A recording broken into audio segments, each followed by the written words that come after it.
नमस्कार, शाम के 5 बजने वाले हैं। आप देख रहे हैं राष्ट्र की बात। मैं हूं मानक गुप्ता। आज बात करेंगे किसानों के भारत बंद की। दरअसल किसान संगठनों ने आज भारत बंद बुलाया था। भारत बंद के समर्थन में किसान संगठनों और राजनीतिक दलों ने चक्का जाम किया। कई जगहों पर बंद का व्यापक असर दिखा भी। कई जगह बाजार जबरन बंद करवा दिए गए, तो कई जगहों से रेल रोकने की भी खबर आई। हालांकि बीजेपी शासित राज्यों में बंद का मिला जुला असर रहा। इस बीच पूरे मामले पर आज भी सियासत होती रही। केंद्र सरकार के मंत्री और बीजेपी शासित राज्यों के मुख्यमंत्री सामने आए और किसान कानून के फायदे गिनाए। बीजेपी ने विपक्ष पर किसानों के मुद्दे पर सियासत करने का एक बार फिर खुला आरोप लगाया। इधर दिल्ली में आम आदमी पार्टी ने आरोप लगाया, मुख्यमंत्री अरविंद केजरीवाल को घर में नजरबंद कर दिया गया। उन्हें बंद के दौरान बाहर निकलने ही नहीं दिया गया। हालांकि दिल्ली पुलिस ने आपके सारे आरोपों को नकार दिया। तस्वीरें आपकी टीवी स्क्रीन पर हैं। किसानों की लड़ाई में सियासी नेताओं की एक दूसरे पर चढ़ाई भी दूसरी तरफ जारी रही। लेकिन जगह जगह, जैसा मैंने पहले बताया, बंद की मिली जुली तस्वीरें हमें देखने को मिली हैं। कुछ जगह बंद कहा जा सकता है कामयाब रहा, कुछ जगह कामयाब नहीं रहा, कुछ जगह मिली जुली तस्वीरें देखने को मिली। इसीलिए राष्ट्र की बात में आज का सवाल यही है, भारत बंद सफल या नाकाम? और आंदोलन से किसे नफा किसे नुकसान? कहने का मतलब सरकार और विपक्ष में इस आंदोलन से नुकसान किसे और फायदा किसे, इसी पर करेंगे बहस। जल्दी से परिचय कराता हूं राष्ट्र की बात में। बीजेपी से सरदार आरपी सिंह आ गए हैं मेरे साथ, कांग्रेस से आलोक शर्मा जुड़ गए हैं, समाजवादी पार्टी से सुनील साजन को आप देख पा रहे हैं अपनी टीवी स्क्रीन पर, जेडीयू से राजीव रंजन आ गए हैं और आम आदमी पार्टी से आतिशी बस थोड़ी देर में आपको दिखाई देंगे। मैं आपसे शुरू कर रहा हूं सरदार आरपी सिंह। आरपी सिंह जी, भारत बंद सफल या नाकाम? आपकी क्या रिपोर्ट है, आपका क्या दावा है? देखिए, इसकी रिपोर्ट तो आप देंगे, ज्यादा अच्छी बात है, परंतु कल अभी बातचीत होनी है। उससे पहले, बातचीत से पहले जाता हूं ना, बातचीत विफल हो गई होती, बातचीत ना हो रही होती, फिर भारत बंद की बात होती, समझ लगती। और हमें समझ लग रहा है कि किस प्रकार, क्या प्रेरणा, किसकी प्रेरणा से क्या प्रेरित होकर हो रहा है, सब दिख रहा है। और ऐसा कुछ नहीं जो सब लोग नहीं समझ रहे। इसलिए आपको सब पता है, जरा एक बार तमिलनाडु से लेकर कश्मीर तक और गुजरात से लेकर और हिमाचल तक चेक कर लें, आपको स्थिति सब जानकारी मिल जाएगी, कैसे कहां पे क्या क्या नहीं है। किसान नेता ये कह रहे हैं कि हमने अपनी ताकत दिखा दी, हमारा मिशन सक्सेसफुल हो गया और शाम को इसीलिए गृह मंत्री अमित शाह को किसान नेताओं को बातचीत के लिए बुलाना पड़ा। आरपी सिंह जी, बातचीत तो लगातार चल रही है, अभी नहीं चल रही, पिछले कई दिनों से चल रही है। हम कई बार किसान नेता को बुला चुके, कई बार वो आए, कई बार वो नहीं आए, लगातार निरंतर बातचीत चली है। परंतु एक बात समझ ले मानक, मैं आज आपको बड़ा स्पष्ट कह दूं, इस बातचीत, इस सारे मामले के जड़ में क्या है, एक बार वो समझ लें। आज मैं अभी मूलतः बात बताता हूं। ये पूरा आंदोलन पंजाब से शुरू हुआ, बाकी लोग जुड़े, पर मूलतः पंजाब से शुरू हुआ। पंजाब में कैप्टन साहब ने 3 प्रमुख वादे किए थे, मैं इसलिए कहना चाहता हूं, याद रहे। मैं आऊंगा, मुझे सेंटर से सहायता मिले, मैं किसानों का सारा ऋण माफ कर दूंगा। मैं 1 हफ्ते के अंदर पंजाब से नशा हटा दूंगा, 1 हफ्ते का टाइम का। और गुटखा साहब की कसम खाकर गुरुद्वारे कहा था। तीसरा, मैं हर बच्चे के हाथ में मोबाइल दूंगा फ्री। तीनों में से एक वादा पूरा नहीं हुआ। भोले वाले किसानों को बरगला दिया कि आपकी जमीन जा रही है, आपके लिए आपकी खेती खा जाएंगे, यहाँ बिल्डिंग बन जाएंगी, इस प्रकार की बातें कर ली। और जब ये सब हो गया, उसके बाद बोला नहीं ये तो आतंकवादी हैं। उनके एक सांसद को लगा दिया, सांसद ने कहना शुरू कर दिया ये खालिस्तानी आ गए, और फिर आंदोलन को बदनाम भी करना शुरू कर दिया। फिर खुद आकर कहते हैं, अरे ये आरोप तो आपके ऊपर लग रहा है, ये आरोप तो आप पर लग रहा है कि आप आंदोलन को बदनाम कर रहे हैं, खालिस्तानी कह रहे हैं, आतंकवादी कह रहे हैं। मानक नवनीत बिट्टू का वीडियो चला दो, मैं आपको वीडियो भेज दूंगा। नवनीत बिट्टू उनका सांसद है, उसने ओपनली कहा, कैप्टन साहब यहाँ कर कहते हैं कि यहाँ पे इसमें ऐसा एलिमेंट आ जाएगा तो देश की सुरक्षा के लिए खतरा। मैंने नहीं कहा, आप बता दीजिए। और मेरे ट्वीट लगातार देख लीजिए आप, हम लगातार कह रहे हैं किसानों का आंदोलन है, इसमें कोई शरारती तत्व आएगा उसको देख लेंगे, परंतु मूलतः किसानों का आंदोलन है। किसानों को बरगलाया गया, किसानों को झूठ बोला गया। जिस प्रकार आज दिल्ली में केजरीवाल साहब झूठ बोल रहे ना, ये कहकर कि मुझे हाउस अरेस्ट कर लिया। दिल्ली में शादियों 50 लोग से ज्यादा नहीं जा सकते शादी में, पर केजरीवाल साहब से मिलने 300 लोग जाएंगे, अपना कानून का खुद दत्ता बनाएंगे, फिर बोलेंगे मुझे हाउस। सरदार आरपी सिंह, कहा यह जा रहा है, आरपी सिंह जी जवाब दीजिएगा, कि जितने दिन, एक एक दिन ये आंदोलन आगे खींचेगा उतना आपकी सरकार की छवि खराब होगी। आरपी सिंह जी, आप दावा करते हैं 2022 तक आप किसानों की आय दोगुनी करेंगे। आप दावा करते हैं कि किसान सारे प्रधानमंत्री मोदी से प्यार करते हैं, बहुत पसंद करते हैं उनको, लेकिन 10-12 दिन हो गए अब दिल्ली के बॉर्डर पर किसानों को जमा हुए और ऐसे में भारत बंद। आरपी सिंह जी, कहा यह जा रहा है आपकी सरकार की छवि प्रो किसान से अब एंटी किसान होती जा रही है, नुकसान हो रहा है आपकी छवि को। आरपी सिंह जी, देखिए, कुछ लोग शरारत करें, कुछ लोग भोले वाले किसानों को बरगलाने की कोशिश करें। देश का किसान बहुत समझदार है। कृपा करके रेड्डी साहब हैं, साउथ के बहुत बड़े किसान नेता है, उनके बयान पढ़ लीजिए, समझ लीजिए क्या कह रहे हैं। और दूसरी बात, कृपा कर भारतीय किसान यूनियन, जो कि भूपेंद्र सिंह मान लीड करते हैं, हरियाणा के और पंजाब के नेता है, बड़े किसान नेता हैं, उनका ट्विटर हैंडल जाकर ट्वीट देखने लगातार वो क्या कहते रहे हैं। वो कांग्रेस से प्रेरित नेता रहे हैं, उनके ट्विटर हैंडल पर देखने क्या ये जो मांगे मानी गई हैं वे उनकी मांगे थी नहीं, ऐसा बता दें मेरे को। मैं टिकैत साहब के ट्वीट आपको प्रेस कटिंग भेज देता हूं, जिसमें सब मांगते रहे खुद। और तो और कांग्रेस का खुद का मैनिफेस्टो पढ़ लीजिए, मैं आपको एक लाइन पढ़ लेता हूं 2000 मैनिफेस्टो का। We will repeal the APMC act and make trade in agriculture produce including export and interstate trade. कि मैं नहीं कह रहा फ्री फ्रॉम ऑल रिस्ट्रिक्शंस, मैं नहीं कह रहा। आलोक शर्मा, वो तो हटाने की बात कर रहे हैं। हाँ, आलोक शर्मा, बात भी नहीं कर रहे। आलोक शर्मा आइए, दो सवाल हैं। पहला आलोक शर्मा यह है आपसे कि भारत बंद जो आप कह रहे थे बड़े व्यापक पैमाने पर होगा, उसका पूरा भारत बंद होगा, क्या वाकई आपकी उम्मीदों पर यह भारत बंद आज हुआ है? और दूसरा, आप दोहरा मापदंड अपना रहे हैं आलोक शर्मा। डिटेंशन पे रखा जाए, 10,000 किसान हरियाणा के तमाम जगहों पर पहले ही अगर पुलिस अरेस्ट कर ले और उसके बाद भी इतना बड़ा व्यापक आंदोलन हो, तो हम किसानों का धन्यवाद भी करते हैं और देश की जनता का धन्यवाद करते हैं कि किस तरह से पूरे मुद्दे को देश की जनता ने इस गूंगी, बहरी और अहंकारी सरकार के कानों तक पहुंचाया है। जहां तक बात है कि किसानों के साथ खड़े हैं, ये 300 से 400% इंसेक्टिसाइड, पेस्टिसाइड के रेट बढ़े हैं। 560 रुपए का जो खाद का कट्टा 2014 में था, 1450 रुपए का है। 52 रुपए वाला डीजल आज 76 रुपए लीटर बिक रहा है। मुझे लगता है कि किसानों ने पूरी तरह से इस सरकार के घुटने टेके, मजबूर किया है। सरदार जी कह रहे थे, अभी सिंह साहब हमारे बड़े भाई हैं, कि हम तो बिल्कुल पूरी तरह उनके साथ हैं, तो पंजाब ने ही कर दिया केवल। अरे भाई, पंजाब के किसान 2.5 महीने से वहां पर सिंह साहब धरने प्रदर्शन पर बैठे थे, आप लोगों ने एक ने नहीं सुनी। लैंड एक्विजिशन बिल पर 6 महीने तक वो जंतर मंतर पर बैठे, किसी ने नहीं सुनी। अब आप वार्ता की नौटंकी करते हैं। जब दिल्ली के बॉर्डर सील हो गए, आज वो भी एक्सपोज हो गया कि आप पूरी तरह से वार्ता की नौटंकी करते हैं। प्रेरणा की बात कर रहे हैं, कहां से प्रेरणा मिली हमें पता है। आप ही के नेताओं के वक्तव्य हैं कि चीन और पाकिस्तान इसको कर रहा है, खालिस्तानी हैं, ये आ गए हैं, वो आ गए हैं। आप ही लोगों ने मीडिया में प्लांट कराई कि ईडी जांच कर रही है इसकी। मुझे लगता है कि आप लोगों को समझ आना चाहिए कि किसान जो है वो अपनी जेन्युइन बातों पर, मांगों पर बात कर रहा है। अब मैं प्रश्न पर आता हूं मानक जी, बार बार बीजेपी अभी भी झूठ बोल रही है कि कांग्रेस के डबल मानक हैं। हमने चिट्ठियां भी लिखी हैं, हमने बीजेपी के राज्य सीएम्स को भी चिट्ठियां लिखी है शरद पवार ने, और सजेशंस भी मांगे हैं। 2011 में 14 तक हमारी सरकार रही है, लेकिन हमें जिस तरह का फीलिंग मिला कि ये कानून ठीक नहीं है, हम आगे नहीं बढ़े। हमने कहा कि मंडी समितियों में हम उसके अंदर जो है संशोधन करेंगे। संशोधन शब्द है, संशोधन शब्द का मतलब नहीं है कि एपीएमसी एक्ट को हटा देंगे। और अगर एपीएमसी एक्ट को हमें हटाना होता तो 2011 से 14 तक हमारे पास 4 वर्ष थे, लेकिन हम एक कदम नहीं चले। आप बताइए, कहीं पर भी हमने एमएसपी नहीं रहेगा ये शब्द डाला हो, हमने कहीं पर भी जमा, वो तो इस कानून में भी नहीं है आलोक शर्मा, वो तो इन कानूनों में भी नहीं है कि एमएसपी नहीं रहेगा। देखिए, इसमें आपने खुला कर दिया ना, आपने टेक्निकल वे में एमएसपी वर्ड को हटा दिया। आप बताइए कि आपको एमएसपी रहेगा, ये लाइन डालने में कौन सी दिक्कत है? और आप देखिए मानक जी, इन्होंने पूरी तरह से पूरी कानूनी प्रक्रिया को संसदीय प्रणाली को ताक पे रखा। ऑर्डिनेंस लेकर आए कब? 5 जून को, जब जून में पूरा देश, पूरा विश्व कोरोना से लड़ रहा है। ये किसानों के अडानी और अंबानी की गोद में जाकर बैठ गए।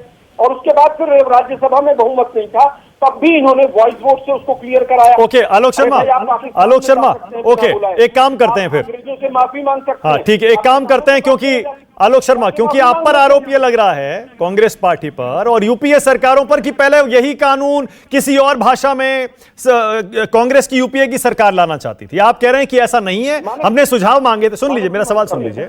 आपने कहा हमने सुझाव मांगे थे, लेकिन हमें फीडबैक ऐसा मिला कि उसके बाद हमने ये इरादा छोड़ दिया। मतलब कांग्रेस पार्टी का स्टैंड आलोक शर्मा आज ये है ना कि प्राइवेट प्लेयर्स को एग्रीकल्चर में नहीं आना चाहिए, कॉन्ट्रैक्ट फार्मिंग नहीं होनी चाहिए। आप यही कह रहे हैं ना? बिल्कुल यही कह रहे हैं ना आप? देखिए, मुझे लगता है कि जिस तरह से एमएसपी के साथ आप प्राइवेट प्लेयर्स को लाए, हमें कोई आपत्ति नहीं। आप कहिए कि एमएसपी से नीचे प्राइवेट प्लेयर माल नहीं खरीदेगा बाजार से, हमें कोई आपत्ति नहीं। हमने अपने मैनिफेस्टो में लिखा कि एग्रो बेस्ड मार्केट सेंटर्स को डेवलप किया जाना चाहिए, और बीजेपी की सरकार ने भी किया। अटल बिहारी वाजपेयी जी का ये था, वो मैं आज यहाँ पर कोट करना चाहता हूँ। हमने उसको आगे बढ़ाया। जो चीजें पॉजिटिव है हम उसको पॉजिटिव कहेंगे, लेकिन बिना एमएसपी के हम एफसीआई के गोडाउन दे देंगे और शांता कुमार कमेटी के माध्यम से हम एफसीआई का 1 लाख करोड़ रुपया बचाकर अडानी को फायदा पहुंचाएंगे। देश का किसान ये नहीं होने। ओके, एक सेकंड रुकिएगा आप। Okay, all right. आतिशी, पहले आपके पास आ रहा हूं, उसके बाद सुनील साजन और राजीव रंजन भी। आतिशी, विपक्षी दल बहुत सारे ये भी कह रहे हैं कि सरकार को एक कानून वापस लेने ही पड़ेंगे, हम पीछे नहीं हटेंगे तब तक। आपका क्या मानना है, क्या स्टैंड है आपका आम आदमी पार्टी का दिल्ली सरकार का? देखिए, हम तो इस बात पे स्पष्ट हैं कि किसान जो मांग रहे हैं वो उनको उनकी मांगों को पूरा होना चाहिए, क्योंकि आखिरकार यही किसान है जो हमारे देश का अन्नदाता है। यही किसान है, मानव जी, आपके और मेरे घर में जो रोज रात को रोटी बनती है वो इसी किसान की खून पसीने से बनती है। और सबको पता है कि किसानों की माली हालत इस देश में कितनी खराब है। पी साईनाथ लिखते लिखते थक गए पिछले 10 सालों से कि कितने किसान आत्महत्या कर रहे हैं रोज भारत में। तो जब एक वैसे ही मुश्किल परिस्थिति में खड़ा किसान आज ये देख रहा है कि जो उसको एक सहारा था एमएसपी का, जो कम से कम ये इंश्योर कर देता था कि उसके पास एक अश्योर्ड इनकम आती है, और उस एमएसपी को भी हटा दिया जा रहा है। किसानों ने देख लिया है कि जिन फसलों पे एमएसपी नहीं होती है, जिस तरह से फलों पर, सब्जियों पे एमएसपी नहीं होती है, तो टमाटर जब 50 पैसे किलो और 1 रुपए किलो मंडी में बिकता है तो किसान मंडी लेकर नहीं जाते हैं प्राइवेट प्लेयर्स के पास, वो अपने खेत के बगल में उन्हें सड़ने के लिए छोड़ देते हैं। क्यों? क्योंकि उन्हें मंडी लेकर जाना ज्यादा महंगा पड़ता है बजाय इसके कि वहां पे उन्हें कितना दाम पड़ेगा। तो आज किसान कैसे ये होने देगा कि जो गेहूं और चावल पे एमएसपी मिलती है आज वो भी चली जाए? देखिए मानक जी, आज जो किसान इस ठिठुरती हुई ठंड में अपने पूरे घर परिवार को एक ट्रैक्टर ट्रॉली में बांध के दिल्ली के बॉर्डर पे आके खड़ा है, वो इसलिए खड़ा है क्योंकि वो मजबूर है, उसके पास और कोई रास्ता नहीं है, वरना अपना घर परिवार इस तरह से कौन छोड़ना चाहता है। और इस सरकार को भी पता होना चाहिए कि उसे अपना ये अहंकार तोड़ना होगा और किसानों की आवाज को सुनना होगा। किसान कह रहे हैं कि तीनों कानून, कल केंद्रीय कानून मंत्री रविशंकर प्रसाद बोल रहे थे, उन्होंने कहा कि ये वही आम आदमी पार्टी और अरविंद केजरीवाल हैं जो दिल्ली में इस कानून को नोटिफाई कर चुके हैं, और क्योंकि पंजाब की पॉलिटिक्स करनी है इसलिए सड़कों पर उतर गए और सिंघू बॉर्डर पहुंच गए अरविंद केजरीवाल। दोहरे मापदंड आप अपना रहे हैं, दिल्ली की राजनीति अलग, केंद्र की राजनीति अलग और पंजाब की राजनीति अलग। मानक जी, ये आपको भी इतना संविधान पता है और मुझे भी इतना संविधान पता है कि किसी केंद्र के कानून को लागू करने के लिए किसी भी राज्य को नोटिफिकेशन करने की जरूरत ही नहीं होती है। जिस दिन राष्ट्रपति उस कानून पर साइन कर देते हैं वो पूरे देश का कानून हो जाता है। आप मुझे बता दीजिए, अगर सिर्फ नोटिफिकेशन लाने की बात थी तो जो पूरे देश में ऑपोजिशन की सरकारें हैं वो क्यों नहीं लेके आ जाती नोटिफिकेशन? केंद्र का सरकार जिस दिन राष्ट्रपति उस कानून पे साइन कर देता है पूरे देश का कानून हो जाता है। तो आपने उसे दिल्ली में लागू नहीं किया ना? मतलब आप ये कह रही हैं दिल्ली में आपकी सरकार ने इसे लागू नहीं किया इस कानून को? बिल्कुल, रविशंकर प्रसाद ये वही है जो बार बार टीवी पे आके कहते हैं कि किसानों को एमएसपी मिलेगी, किसानों की एमएसपी के कोई फर्क नहीं पड़ेगा। तो फिर वही रविशंकर प्रसाद जो इस देश के कानून मंत्री हैं क्यों कानून में संशोधन नहीं करते? क्यों एमएसपी को क्यों नहीं लेके आते कानून में? नहीं आतिशी, आपने नहीं, मेरा सवाल बड़ा सीधा था। मतलब रविशंकर प्रसाद कह रहे हैं दिल्ली सरकार ने इसे लागू कर दिया, आप ये कह रही हैं कि दिल्ली में आपकी सरकार ने इसे लागू नहीं किया है, कैटेगोरिकली आप डिनाई कर रही हैं। देखिए, रविशंकर प्रसाद जी को ये पता होना चाहिए कि केंद्र का कानून तो स्वाभाविक रूप से दिल्ली में लागू हो ही गया जिस दिन राष्ट्रपति ने उस पर साइन किया। पर आपने उसे लागू करने की फॉर्मेलिटी भी पूरी नहीं की, आप ये कह रही हैं, या की है फॉर्मेलिटी? हम ये कह रहे हैं कि जिस दिन रविशंकर प्रसाद जी ने इस कानून को राष्ट्रपति से साइन कराया, उस दिन ये देश भर में लागू हो गया। दिल्ली में भी, मध्य प्रदेश में भी, उत्तर प्रदेश में भी, हरियाणा में भी, पंजाब में भी, हर जगह वो कानून जिस दिन राष्ट्रपति ने साइन किया, उस दिन से कानून बन गया। तो ये एक सीधी सी बात है कि अगर ये कानून केंद्र की सरकार ने लागू किया है और किसान इसका विरोध कर रहे हैं, और अगर केंद्र की सरकार कह रही है कि इस पे एमएसपी पे कोई फर्क नहीं पड़ेगा, आपने जवाब नहीं दिया आतिशी मेरा। केंद्र सरकार, मैं ये पूछ रहा हूं, दिल्ली सरकार ने इसको इंप्लीमेंट करने में कोई रोल प्ले नहीं किया क्या? इसका कोई रोल होता ही नहीं है मानक जी। मानक जी, केंद्र की सरकार गजट किसने जारी किया? केंद्र लागू करती है, केंद्र गजट में पब्लिश करती है। कोई भी राज्य सरकारों के हाथ में नहीं होता जब केंद्र सरकार कानून लेके आती है। मानक जी, एक सेकंड, हाँ आरपी सिंह जी जवाब दे रहे हैं, उसके बाद आ रहा हूं आगे। आप बोलिए आरपी सिंह जी, क्या देखिए, मैं आतिशी की बहुत रिस्पेक्ट करता हूँ। ये बहुत पढ़ी लिखी सूझवान आम आदमी पार्टी की विधायिका है और प्रवक्ता भी है। इनका गजट की कॉपी मानक मैं आपको भेज देता हूँ, इनको दिखा देना। गजट कर मंडी वाला पूरा नोटिफाई किया, हम नहीं कह रहे, इन्होंने नोटिफाई किया। और दूसरी बात, कल तक तो ये पंजाब के किसान को गाली निकाले थे। आज से हफ्ता भर पहले, 10 दिन पहले तो पंजाब के किसान को भर भर कर गाली निकाले थे। दिल्ली वालों कह रहे थे कि हम तो बचाना चाहते हैं, पंजाब के किसान आपका नुकसान कर रहे हैं। बहन, मैंने देखो आपको टोका नहीं। अरे आतिशी, मैंने आपको टोका नहीं ना। मैं टोक सकता था आपको, मैं आपको 10 बार टोक, ये अच्छी बात नहीं मानक। आतिशी, मैं आपकी रिस्पेक्ट करता हूं, बोलिए। उसका मतलब ये मत करिए। तो कल तक ये पंजाब के किसान को पराली का नाम को लेकर घुराते थे, गाली निकालते थे कि पंजाब का किसान सबसे बड़ा दुश्मन है दिल्ली का, पंजाब के किसान ने दिल्ली में धुआं कर दिया। ये अभी तक गा रहे थे, ये अभी तक गाना। सच ये है, राजनीति करनी है, कोरी राजनीति। और इनको भी पता है कि ये किसान के हित में है, एमएसपी हटने वाली नहीं, क्योंकि कृषि मंत्री ने सदन के पटल पे कह दिया कि एमएसपी नहीं हटेगी। और आपको भी पता है कि अगर कृषि मंत्री सदन के पटल पे कह दे, कोई बात उससे मुकर जाए, कल केजरीवाल साहब दिल्ली के सदन के पटल पे कुछ कह दें, उससे मुकर नहीं सकते, क्योंकि पता कि कल उनकी मेंबरशिप जाएगी, ब्रीच ऑफ प्रिविलेज हो जाएगा, उनको उस कारण से दिक्कत हो जाएगी। अच्छा, एक सेकंड रुक जाइए। ऑलराइट, हाँ बोलिए आतिशी, जल्दी बोलिए। हाँ, उसके बाद आगे जा रहा हूँ, बोलिए जल्दी। हाँ। मानक जी, मैं रिस्पॉन्ड करना चाहूंगी। आरपी सिंह जी, आप भी हमारे साथ कई सारे टीवी डिबेट पे रहे हैं। हमने कभी भी पंजाब और हरियाणा के किसान पे सवाल नहीं उठाया, क्योंकि किसान मजबूर है। किसान अपनी पराली तब जलाता है जब उसके पास और कोई रास्ता नहीं है, जैसे आज वो सड़क पे उतरा है क्योंकि उसके पास कोई रास्ता नहीं है। यह जिम्मेदारी पंजाब के मुख्यमंत्री की थी, यह जिम्मेदारी हरियाणा के मुख्यमंत्री की थी कि वो कोई समाधान निकाले कि पराली ना जलाई जाए। Okay, alright. दिल्ली के लोग उस धुएं से ओके, सुनील साजन, राजीव रंजन, किसान भी होते हैं। सुनील साजन, क्या आप भी इस मांग के साथ खड़े हैं कि ये तीनों कानून वापस होने चाहिए, और क्या सरकार को कदम पीछे खींचने ही पड़ेंगे, तब तक आंदोलन जारी रहेगा? सुनील साजन।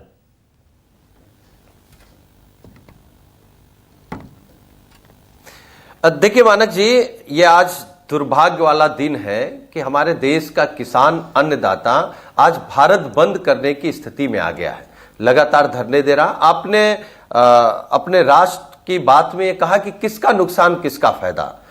अगर हमारे देश का किसान सड़कों पर है तो नुकसान हमारा भी है, आपका भी है, विपक्ष का भी है, सरकार का भी है और पूरे देश का है।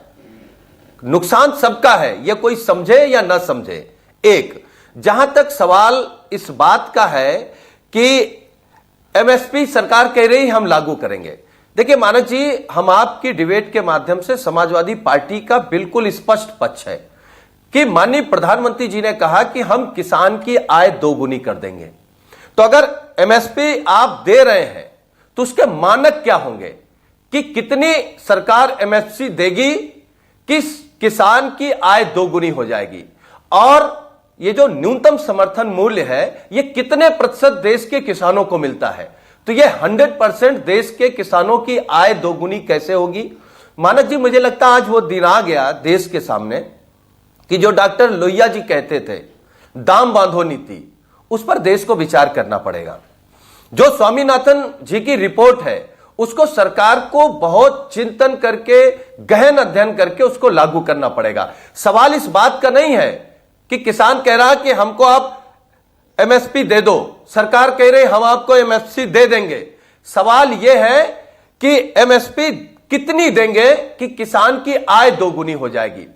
एक, क्योंकि आप देखिए ना, अभी धान खरीद रही सरकार, कितने प्रतिशत किसानों का खरीद पा रही है? क्या 2 गुना दे पा रही है? गेहूं में क्या किया? मक्के का क्या दाम मिला? तो सवाल इस बात का है कि किसान की आय दोगुनी कैसे होगी, इस पर सरकार स्पष्ट बात करे। अगर इन तीनों काले कानूनों से सरकार किसान की आय दोगुनी नहीं कर पा रही है, तो मुझे लगता है एक बार फिर विचार करना चाहिए। राजीव रंजन, केंद्रीय मंत्रियों से बात की थी आज हमने भारत बंद कॉन्क्लेव में, वो तो आरोप लगा रहे हैं खासतौर से मुख्तार अब्बास नकवी। उन्होंने कहा कि एक बहुत ही किसानों के छोटे से वर्ग का विरोध है, ये कोई बहुत देशव्यापी आंदोलन नहीं है। उन किसानों से भी हमारी बातचीत बहुत आगे बढ़ गई थी, लेकिन विपक्ष ने बीच में कूदकर उसे सैबोटाज करने की कोशिश की है। ये भारत बंद बुलाया है, इसे राजनीतिक बना दिया है। आप सहमत हैं? आंदोलन को हाईजैक करने का काम एनसीपी, कांग्रेस, आप और अपोजिशन के कई दल कर रहे हैं, और किसानों की जो समस्या है उस पर सियासत की रोटियां सेकने का काम उनके बयानों और उनके फैसलों के बीच का जो फर्क है उससे बिल्कुल जाहिर हो जाता है। और देखिए, अभी मैं आतिशी को भी सुन रहा था, और दिल्ली गवर्नमेंट का ये नोटिफिकेशन है, गजट नोटिफिकेशन है, दिल्ली सरकार के गजट नोटिफिकेशन में बिल्कुल साफ है कि एपीएमसी एक्ट से बाहर हम करेंगे फूड ये सेफ्टी और फूड गेल स्क्वाड, जो भी मंडियों के परिसर है उसके बाहर उसको बेचने की इजाजत हो। अब नंबर एक बात। दूसरी तरफ शरद पवार का पत्र भी सबके सामने, उस पत्र की कॉपी भी हमारे पास है, जिससे राज्यों के मुख्यमंत्रियों से उन्होंने बातचीत की। फिर उन्होंने राज्यसभा में इस बिल पर इस प्रस्ताव के कई प्रावधानों को लेकर के अपनी बात जहां रखी, और उनके आज मुखालफत में वो दिख रहे हैं। कांग्रेस के मैनिफेस्टो में एसेंशियल कमोडिटीज एक्ट को लेकर के यह स्पष्ट कहा गया कि कंट्रोल रिजिम का हिस्सा था, इसके बदले नया कानून लाएंगे, और साथ साथ एपीएमसी एक्ट को लेकर के भी उनका काफी कड़ा बयान था। और जो बयान नहीं था, 2012 27 दिसंबर को बाजाबता 12 राज्यों के मुख्यमंत्रियों के साथ राहुल गांधी की मीटिंग हुई थी, और उसके बाद उन्होंने ऐलान किया था कि वहां से फ्रूट्स एंड वेजिटेबल्स एपीएमसी के दायरे के बाहर मुक्त बाजार में बेचे जा सके। तो ये जो दृष्टांत है, उसके बाद दिल्ली सरकार का फैसला आपके सामने नहीं है। तो मुझे ऐसा लगता है कि समय समय पर अलग अलग राज्य और जो केंद्र में जब उनकी सरकारें रही हैं, उन्होंने अपने तरीके से कई प्रावधानों का समर्थन किया है, और आज उसके मुखालफत में केवल इसलिए आए हैं, मुझे लगता है कि ये सियासत का एक बड़ा मौका है। राजीव रंजन, आपके बिहार में कितना असर, आपको क्या रिपोर्ट मिल रही है? बंद का कितना असर है बिहार में? बिहार में बंद पूरी तरह से असफल है।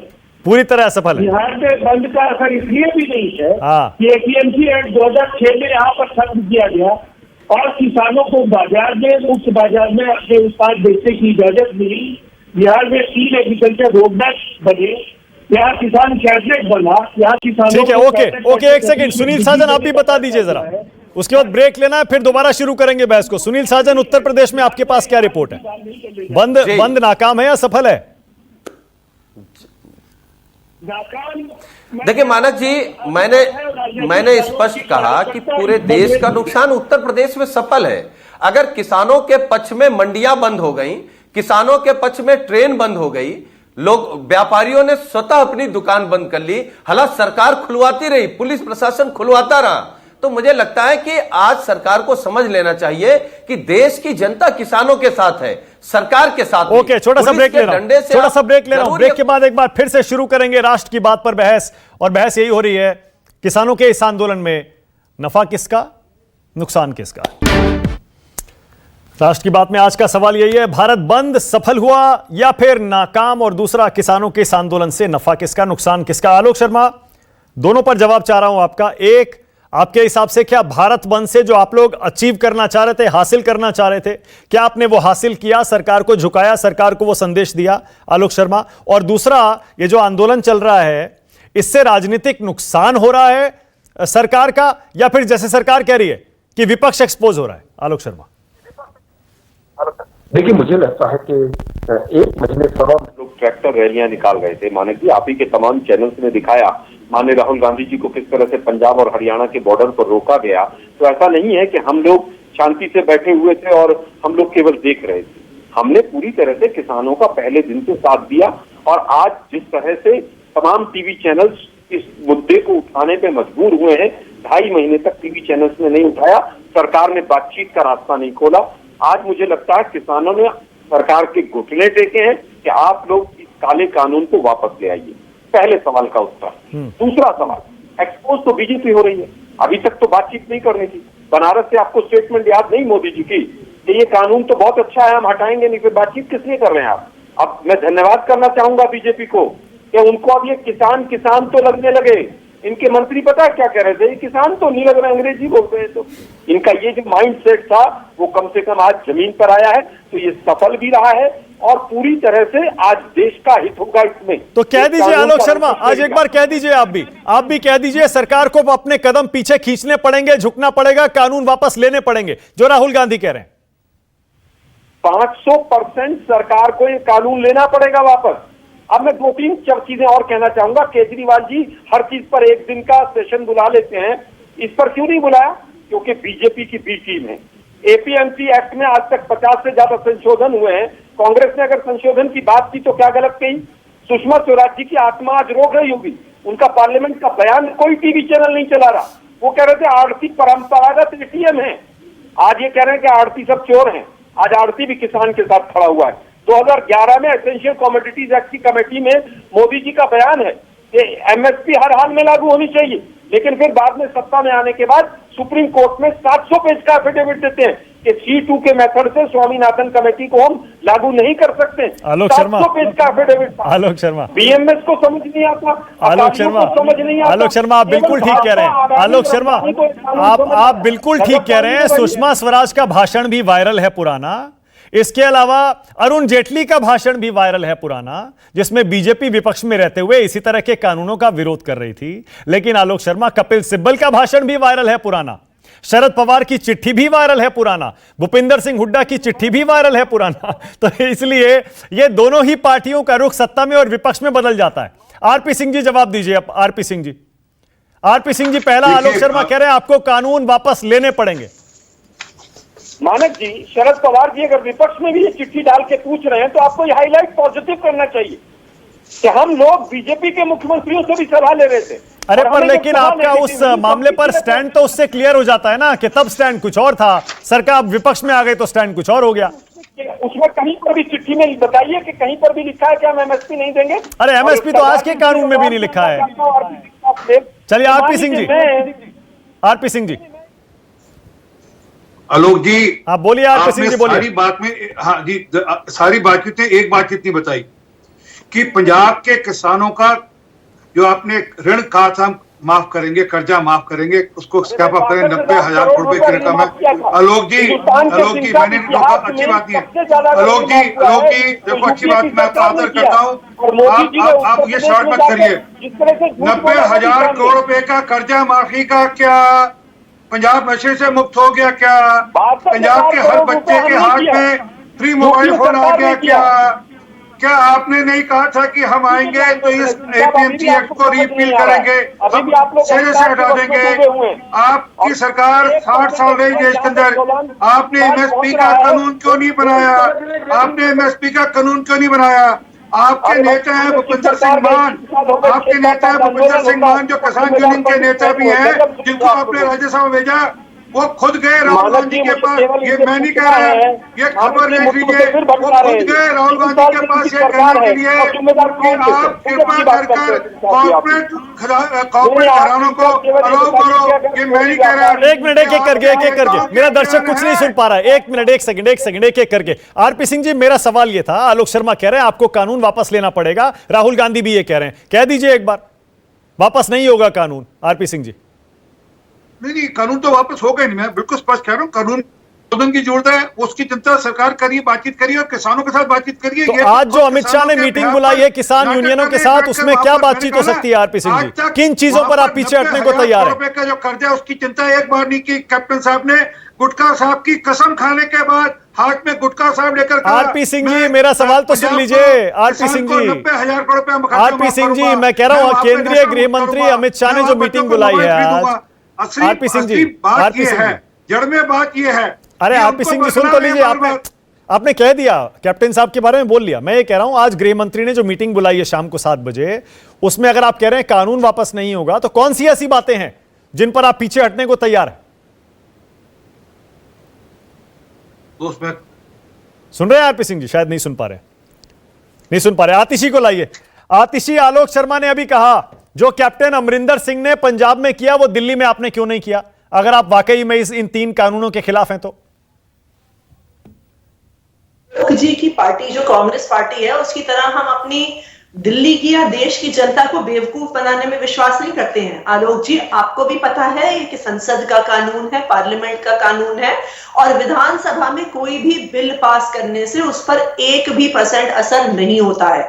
तो आपकी पार्टी पंजाब के किसानों को भटकाने का प्रयास कर रही थी, जबकि इस बिल का अगर संशोधन होगा तो सिर्फ और सिर्फ संसद से होगा। और इसीलिए आज पंजाब का किसान, आज हरियाणा का किसान, आज पूरे देश का किसान दिल्ली की ओर ओके आतिशी, इसका मतलब ये जो डिबेट चल रही है आतिशी, हाँ आतिशी, इसका मतलब जो डिबेट चल रही है कि ये एग्रीकल्चर क्योंकि स्टेट सब्जेक्ट होता है, कॉन्करेंट लिस्ट में भी होता है, इसीलिए जो डिबेट चल रही है कि क्या केंद्रीय कानून को, संसद के कानून को विधानसभा या सरकार बदल सकती है राज्य की या नहीं बदल सकती है। इस पर आम आदमी पार्टी या आपका स्टैंड यह है दिल्ली सरकार का कि संसद के कानून को राज्य की विधानसभा में नहीं बदला जा सकता। मानक जी, यही है ना? मानक जी, दिल्ली सरकार का स्टैंड नहीं है, ये देश का कानून है। ओके, ये आपकी और मेरे कहने से या किसी की राय से नहीं बदलता। नहीं, इस पर डिबेट चल रही है ना। कुछ लोगों का ये कहना है कि कॉन्करेंट लिस्ट में है। आप किसी भी कॉन्स्टिट्यूशनल एक्सपर्ट से पूछ लीजिए, इसमें कोई डिबेट नहीं है। ये सीधी सच्ची एक लीगल पोजीशन है, कॉन्स्टिट्यूशनल पोजीशन है कि संसद के कानून पर किसी भी स्टेट की विधानसभा के कानून में लाया गया कानून कोई असर नहीं रखता। केंद्र का कानून ही सुप्रीम है और जिस दिन से राष्ट्रपति उस पर साइन करता है वो इफेक्टिव हो जाता है, चाहे वो कॉन्करेंट लिस्ट का ही क्यों ना हो। इसमें कोई डिबेट नहीं है। ओके, आलोक शर्मा आप जवाब दीजिए, कैप्टन साहब ने पंजाब में क्या किया फिर? मुझे लगता है कि बी टीम जो मोदी साहब की है उनको ये नहीं पता है कि ये सब्जेक्ट स्टेट का था, लेकिन मोदी जी ने चालाकी से इसको कंकरेंट लिस्ट में डलवाया और यूनियन लिस्ट में नहीं डलवाया है। यूनियन लिस्ट का जो सब्जेक्ट है, जीएसटी है, फॉरेन पॉलिसी है, न्यूक्लियर पॉलिसी है, उस पर स्टेट गवर्नमेंट कोई एक्शन नहीं ले सकती है। लेकिन अगर कंकरेंट लिस्ट का है, जैसे ही राष्ट्रपति उस पर साइन करते हैं, देश की जनता और पंजाब की जनता को बेवकूफ मत बनाइए।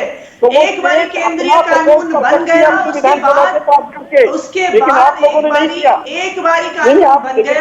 आलोक जी, जब चोरी पकड़ी गई जी, आप बहुत पढ़े लिखे प्रवक्ता हैं। मेरी बात पूरी हो जाएगी, आप अपनी बात इस तरह की असंवैधानिक आप अपनी बात कहिएगा। आप मुझे केवल ये बताइए, लॉ एंड ऑर्डर के ऊपर आप लोगों ने विधानसभा का सेशन बुलाया था एक दिन का दिल्ली के अंदर, जबकि लॉ एंड ऑर्डर तो दिल्ली सरकार के पास भी नहीं, तो उसके बाद नोटंकी कर रहे हैं आप लोग। एक बार ही साइन कर दे तो वो देश का कानून बन जाता है। सुन तो लीजिए ना, आप सुनना नहीं चाहते। आलोक जी, बोलिए आलोक शर्मा, आप सुनना नहीं चाहते। बोलिए बीच में मत बोलिए, बताइए। मुझे लगता है कि कॉन्करेंट लिस्ट के ऊपर अगर कोई भी चेंज चाहता है राज्य, तो राज्य की विधानसभा में सबसे पहले पास होगा वो। और कांग्रेस के तीनों राज्यों की सरकार ने किया है कि ये अमेंडमेंट संविधान पढ़ के आइए। लेकिन आलोक जी कैसी बैठी बातें कर रहे हैं आप? मेरी बैठी बातें आप नहीं कर रहे हैं। आप लोगों की चोरी पकड़ी जा रही है, इसलिए आप लोग हमें बहका कह रहे हैं। केजरीवाल जी को और मोदी जी को कानून समझ आ रहा है, देश को समझ नहीं आ रहा है, पूरे किसानों को समझ नहीं आ रहा है कानून। संविधान पढ़ के आइए। अरे सुन तो लीजिए ना, मानव जी सुनना नहीं चाहते। कंकरेंट लिस्ट कोई भी कानून के ऊपर राज्यसभा विचार कर सकती है, उसके विरोध में जा सकती है और राज्य विधानसभा उसको पारित करके अमेंडमेंट के लिए भेज सकती है। ओके, ऑल राइट, ओके, एक सेकंड रुक जाइए, एक सेकंड अब रुक जाइए, एक सेकंड, ओके, एक सेकंड। अभी सुनील साजन और राजीव रंजन को भी मुझे एक मौका जरूर देना है। पहले राजीव रंजन आप बोलिए, इसका राजनीतिक नुकसान और फायदा किसे होगा? राजीव रंजन, ये जो पूरा आंदोलन चल रहा है इसका, राजीव रंजन। देखिए, दो बेहद महत्वपूर्ण प्रश्न है। एक तो कांग्रेस बार बार ये कहने की कोशिश कर रही है कि किसानों के कॉर्पोरेट घरानों के वजह से किसानों को नुकसान पहुंचे। तो सबसे पहले 1988 में पेप्सी को लेकर, पेप्सिको का जो कॉन्ट्रैक्ट है और जिस प्रोजेक्ट को कैप्टन अमरिंदर सिंह के समय में मंजूरी मिली, उसमें सीधे किसानों से उनके उत्पाद खरीदने की उनको इजाजत।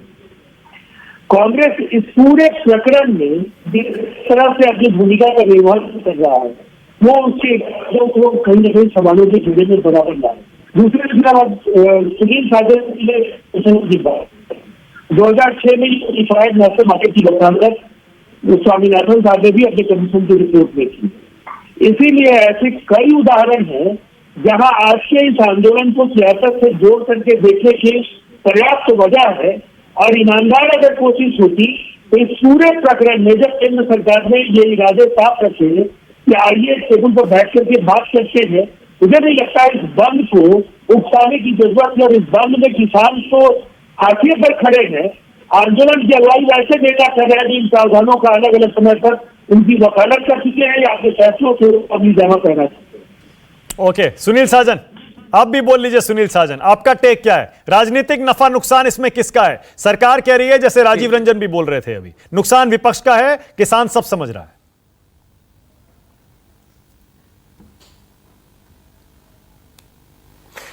देखिए मानक जी, मैं फिर वही बात कहूंगा कि अगर देश का किसान सड़कों पर है तो नुकसान सबका है। राजीव रंजन जी नहीं समझ रहे हैं, आरपी सिंह जी नहीं समझ रहे हैं, या सरकार में बैठे लोग नहीं समझ रहे हैं, तो उसका जिम्मेदार हम तो नहीं हो सकते और आप भी नहीं हो सकते। जहां तक सरकार एक बात लगातार कह रही कि विपक्ष उस्का रहा है, अरे तो सरकार तो बड़ी चीज है, सरकार क्यों नहीं समझा पा रही है? 5-5 बार बैठक कर चुके, आप समझा ही नहीं पा रहे हैं। हम फिर एक बात कह रहे हैं कि एमएसपी देना कोई बड़ी बात नहीं है, आप किसान की आय दोगुनी कैसे करेंगे इस पर सरकार बात करेगी या नहीं बात करेगी। और मानक जी, हम कह रहे हैं आप हमारे लिए कुछ कर रहे हैं और हम आपके खिलाफ धरने पे बैठे हैं। आप कह रहे हैं नहीं सुनील जी, ये हम आपके हित में कह रहे हैं, हम कह रहे हैं नहीं मानक जी, हम इससे बर्बाद हो जाएंगे। तो इसका मतलब क्या है? आप हमारे हित में सोच रहे हैं? बताइए आरपी सिंह जी। देश का किसान सड़कों पर है, ठंडियों में बैठा है, लाठी खा रहा है, बोलिए वाटर कैनन के हमले झेल रहा है, आंसू गैस झेल रहा है, और सरकार कह रही कि ये इनके हित में है। अरे आप बता दीजिए कि कितनी एमएसपी देंगे कि किसान की आय दोगुनी हो जाए। आरपी सिंह जी अभी बीजेपी के प्रवक्ता कह रहे थे बीजेपी कांग्रेस के लिए। देखिए, कांग्रेस और भाजपा दोनों किसानों को लेकर एक जैसी है। वो कह रहे थे पंजाब में आपने ये नहीं किया। अरे आपने क्या किया? डीजल पे क्या किया? पेट्रोल पे क्या किया? गैस पे क्या किया? रोजगार पे क्या किया? आपने भी आरपी सिंह जी भाषण दिए थे। आरपी सिंह जी समझ रहे हैं, ये देखिए आरपी सिंह जी समझ रहे हैं अब क्या हुआ है। देखिए आपके सामने है, ये आंदोलन जो है पंजाब हरियाणा से शुरू हुआ था, लेकिन अब देखिए समाजवादी पार्टी और बाकी राज्यों में ऑपोजिशन को देखिए, उनको पता है किसानों का मुद्दा कितना अहम और सेंसिटिव मुद्दा है। उनको मौका मिल गया, आपने उनको मौका दे दिया, क्योंकि आप 12 दिन में इस आंदोलन को शांत नहीं कर पाए। आरपी सिंह, देखिए मानक, इनसे पूछे धर्मेंद्र यादव इनके सांसद है, किसी और पार्टी के सांसद हैं, वो पार्लियामेंट्री पैनल पे थे, इस सारे प्रोसेस में इन्वॉल्व थे, उन्होंने हामी भरी, कृपा करके इनको बोलना वो मिनट्स मंगवा रहे पार्लियामेंट्री पैनल के जिसमें धर्मेंद्र यादव इन्वॉल्व थे। अफसोस है, राजनीति करते हैं और किसान सब समझते हैं, कृपा करके ठिकाना। अगर उन्होंने हामी भरी होते तो कल वो धरने पे नहीं बैठे होते, कल वो गिरफ्तार नहीं होते। सबको पता है भाई, कहां से सीख के आते हैं कि कहीं भी जाके कुछ भी झूठ बोल दोगे। 2018 से लेकर 2019 तक आपके लोग वहां पर तो झूठ बोलने से क्या फायदा मिलता है आपको? मैं झूठ देश बोल रहा, का नुकसान हो रहा है, देश के किसानों का नुकसान हो रहा है। ये देश बिना किसान के तरक्की नहीं कर सकता। ये अडानी अंबानी के भरोसे इसको आप तरक्की की तरफ नहीं ले जा सकते। ये बात क्यों नहीं समझ में आती आपको? अडानी अंबानी से देश को तरक्की की तरफ ले जाएंगे? जब तक ये देश का किसान खुशहाल नहीं होगा, वो खुश नहीं होगा, उसकी आय दोगुनी नहीं होगी, ये देश तरक्की नहीं कर सकता। यादव जी के बारे में कौन सा नया भारत बना रहे हैं? ये नया भारत है कि पूरे देश का अन्नदाता आपके खिलाफ धरने पर बैठा है। आप किसानों के नाम पर ना शर्म आती है, नारेबाजी करते हैं, आराम से आ जाती है, और आपको वहां पर किसान भूखे पेट बैठा है, लेकिन देश के प्रधान सेवक सो रहे हैं। मामला किसान कैसे नींद आ जाती है देश के किसान आपके पक्ष में नहीं है आज वहां पर, और आपको कैसे नींद आ जाती है?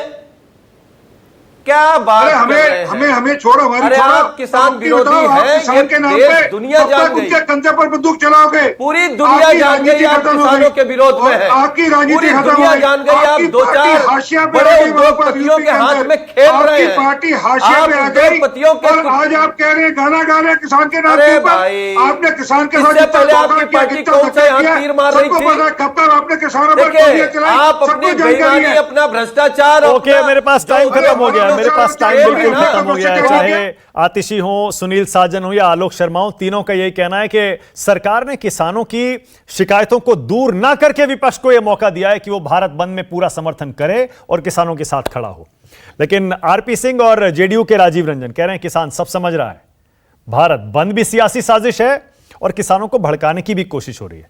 जल्द ही इस आंदोलन को काबू कर लिया जाएगा। बहुत बहुत शुक्रिया राष्ट्र की बात में आज आने के लिए आलोक शर्मा, आतिशी, आरपी सिंह, राजीव रंजन और Sunil Sajan. Thank you so much. छोटा सा ब्रेक ले रहे हैं, खबरें जारी हैं। नमस्कार, मैं हूं मानक गुप्ता। अगर आपको हमारा ये वीडियो पसंद आया हो तो इसे लाइक और शेयर जरूर करें, और हां, हमें सब्सक्राइब और फॉलो करना ना भूलें ताकि आप देश और दुनिया की कोई खबर मिस ना करें। चाहे कोई ब्रेकिंग न्यूज हो या कोरोना वायरस से जुड़ी कोई भी अपडेट, पॉलिटिक्स हो या आपकी जेब से जुड़ी कोई खबर, इलेक्शन की कोई न्यूज हो, कोई कंट्रोवर्सी हो या फिर कोई वायरल वीडियो, सब कुछ मिलेगा न्यूज़ 24 पर। तो जुड़े रहिए हमारे साथ और देखते रहिए न्यूज़ 24।